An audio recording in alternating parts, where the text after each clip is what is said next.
Saudari-saudara terkasih, ini true story, kisah perjalanan suami istri yang dilanda badai keluarga setelah hampir 20 tahun masa perkawinan. Mereka mengalami pertengkaran hebat karena ketidaksetiaan, lalu tidak lagi mau bicara satu sama lain. Mereka mencari jalan masing-masing, yang satu mabuk-mabukan, yang satu menghambur-hamburkan uang. Anaknya dianggap sudah gede, terserah mau ngapain. Orang tuanya tidak peduli. Suatu kali, karena orang-orang di lingkungan itu mau berziarah, mereka sudah menabung mau pergi ke Lourdes. Nah, keluarga ini diajak. Orang lingkungan memang sengaja karena tahu situasi keluarga ini yang tidak lagi rukun, gak pernah kelihatan ke lingkungan lagi, gak pernah kelihatan di gereja lagi. Lalu memang sengaja diajak.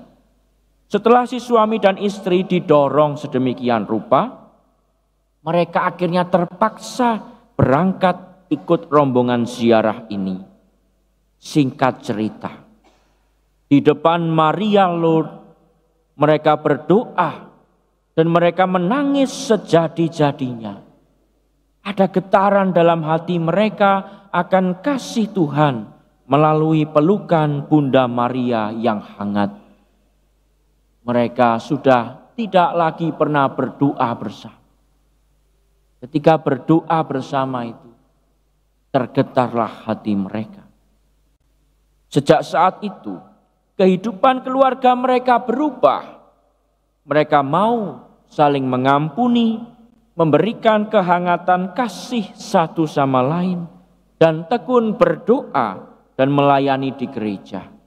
Kesaksian mereka sering diminta dalam kursus perkawinan atau MRT.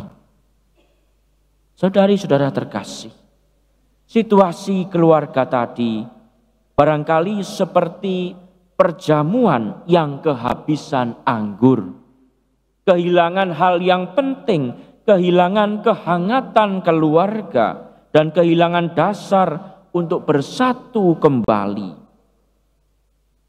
Apa yang harus dibuat?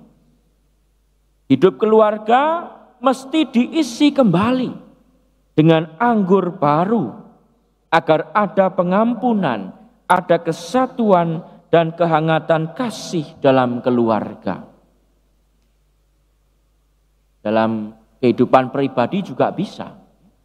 Karena terlalu sibuk dengan pekerjaan, sibuk dengan pelayanan ini itu, lalu kehabisan anggur.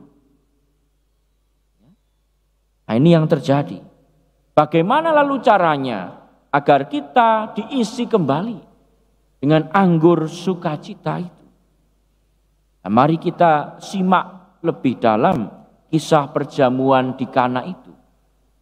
Yang pertama, mukjizat ini dalam Injil Yohanes adalah mukjizat Yesus yang pertama. Dan konteksnya itu perjamuan kawin yang merupakan acara keluarga. Yesus dan Maria hadir dalam acara keluarga itu. Hal ini mau menunjukkan pentingnya keluarga bagi Yesus. Mukjizat Yesus membuat situasi yang kacau menjadi penuh sukacita. Hal ini mau mengatakan bahwa sukacita kita itu harus lahir pertama-tama dalam keluarga. Kita boleh menjadi pelayan di gereja yang melayani umat dengan baik. Kita boleh menjadi aktivis di tengah masyarakat yang membela masyarakat kecil dengan sekuat tenaga. Tetapi tidak boleh lupa panggilan kita yang pertama dan utama adalah di dalam keluarga. Sebagian orang itu menjadi aktif di luar karena sebetulnya lari dari persoalan keluarga yang sedang dihadapi. Keduanya mesti berjalan beriringan. Pelayanan ke dalam dan keluar itu mestinya saling mendukung. Kalau hidup pelayanan keluar tidak mendukung hidup berkeluarga, keluargalah yang mesti menjadi prioritas. Maka hadirkanlah damai dan sukacita dalam keluarga kita. Artinya hadirkanlah Yesus dan Maria dalam keluarga kita. Hal kedua, ketika kehabisan anggur, kita bisa bayangkan penyelenggara perjamuan kawin dan keluarga begitu panik. Mereka bingung, barangkali saling menyalahkan, kok bisa kehabisan anggur? Dalam perjamuan nikah sekarang, kok bisa makanannya habis? Waduh, panik. Barangkali ada keteledoran pribadi-pribadi dalam panitia perkawinan itu. Salah memperkirakan jumlah tamu, atau ada yang kelupaan dan sebagainya. Dalam situasi itu, ada pribadi yang intuisinya begitu baik dan hatinya begitu peka, sehingga tanpa disuruh, ia langsung mencari orang yang tepat dan berkata, mereka kehabisan anggur. Siapa pribadi itu? Siapa? Bunda Maria. Bunda Maria yang berkata pada Yesus, mereka kehabisan anggur. Dalam gereja Katolik, kalau banyak umat punya devosi besar kepada Bunda Maria, saya kira karena hal ini. Per Maria ad Jesum, melalui Maria kepada Yesus, umat merasa diperhatikan, dipeluk, dimengerti Sang Bunda, dan doa-doa kita rasanya sampai kepada putranya Yesus Kristus. Di lingkungan itu kalau pendalaman kitab suci atau gokil yang datang sedikit sekali. Kalau rosario, wah penuh. Sampai rumah orang nggak cukup ya, duduk di tangga pun nggak apa-apa. Umat begitu cinta pada Bunda Maria. Dulu ada seminaris. Seminaris ini memasang gambar Bunda Maria menggendong bayi Yesus di dalam bilik kamarnya. Suatu kali frater pendamping itu masuk ke kamar setiap seminaris untuk melakukan pengecekan. Nah, ketika frater ini masuk ke kamar seminaris itu, dia melihat gambar Bunda Maria itu sepertinya kok ada yang aneh. Ya lihat lebih dekat, ternyata apa? Gambar wajah Yesusnya diganti foto seminaris itu.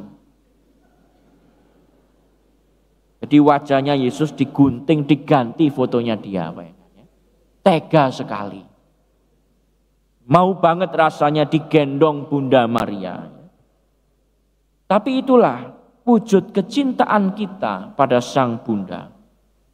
Terus setialah berdoa melalui Sang Bunda, terutama untuk kesatuan, untuk kesetiaan dalam keluarga kita. Minggu ini ditetapkan sebagai Pekan Doa Sedunia untuk kesatuan umat Kristen. Kesatuan umat Kristen. Dalam perspektif yang lebih luas, tidak hanya keluarga, kita diajak berdoa bagi kesatuan seluruh umat Kristiani. Itulah mengapa dalam bacaan kedua, surat kepada jemaat di Korintus, Paulus menulis, ada rupa-rupa karunia, tetapi satu roh. Dan ada rupa-rupa pelayanan, tetapi satu Tuhan. Kita semua satu, bersaudara dalam Tuhan. Berdoa bagi kesatuan. Dan yang terakhir, yang ketiga. Kalau dalam Injil hanya Allah, Tuhan kita Yesus Kristus yang mau dan mampu membuat mukjizat yang demikian ini. Mau dalam arti bahwa Yesus tidak membiarkan keluarga perjamuan kawin itu kebingungan, kehilangan muka, jatuh, hancur begitu. Mau mengatakan seburuk apapun situasinya, Yesus itu mau hadir dan membuat mukjizat kalau kita sendiri mengundang Yesus dan taat kepadanya. Itulah harapan yang dinubuatkan Yesaya dalam bacaan pertama. Yesaya mengatakan, Allah tidak akan berdiam diri dan tidak akan tinggal tenang sampai kebenaran bersinar seperti cahaya dan keselamatan menyala seperti suluh. Tuhan gak akan tinggal diam. Ya pasti akan bertindak dalam hidup kita kalau kita mengalami kesulitan. Tapi apakah kita mau membuka hati kita, mengundang Yesus untuk datang?